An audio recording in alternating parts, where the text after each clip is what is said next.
Cafe. I'm your host, Chris Mahan. Each weekday, I give you some tips and strategies you can use to become more successful, both in your personal life and in your business life. So when you get an opportunity, perhaps a short break at work, enjoy one of these 5-minute videos. If you've got a cup of coffee or some other favorite beverage, that's all the better.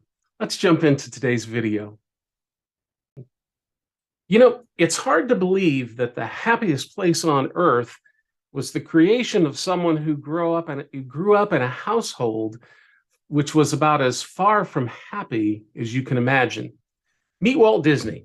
It's another name that's well known throughout the world. Disney has come a long way from a cartoon mouse that Walt Disney drew by hand to some of his latest movies, which were produced with a budget of over $100 million.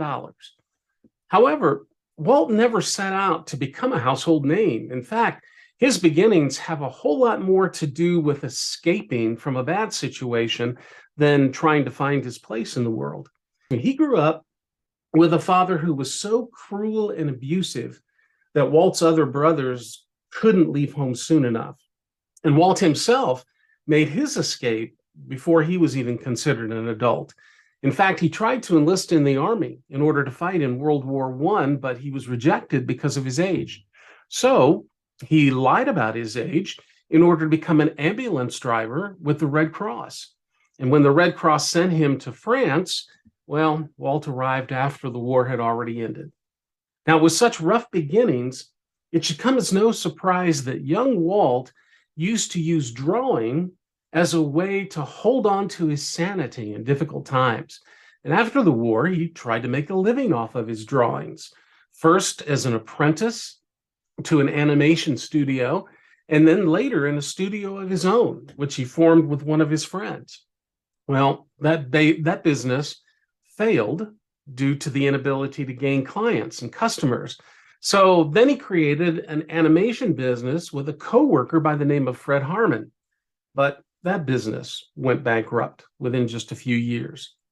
But not one to be easily put off by failure, Disney dug in his heels and he tried again. He headed for California because he believed that would become the epicenter for the movie industry. And it was there that he set up shop. And here he had his first real taste of success with Oswald, a cartoon rabbit that the public grew to love. Unfortunately, so did his unscrupulous people who he was working with.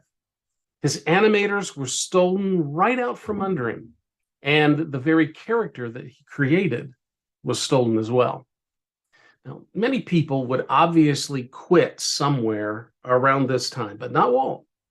Instead, he created a mouse named Mickey. And like they say, the rest is history. From there, Disney never rested. He tried his hand at a full-length animated film, Snow White and the Seven Dwarfs, which became extremely successful. But on the other hand, he also tried things that were considered flops, like Fantasia and Pinocchio. His career was full of ups and downs.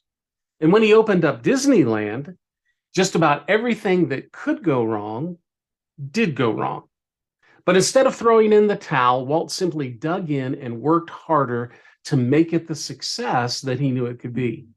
The life of Walt Disney teaches us many things. First, it doesn't matter where you begin. The point is to get started. Second, you can't let disaster get you down. You simply need to pull yourself up and move on, sometimes without looking back. No matter where you are in life, keep going. The only thing that's holding you back is you. I hope you'll join me tomorrow as we continue our series on famous failures. We're going to be looking at a well-known author. I'm pretty certain you've either read one of his books or you've seen a movie based on one of his books. Now, if you haven't already done so, I hope you'll subscribe to my YouTube channel. That way, you won't miss out on any Success Cafe videos or any other materials that I post here for you to enjoy or to learn from. So this is Chris Mahan of Success Cafe. I'm looking forward to spending a few minutes with you again tomorrow. Until then, bye.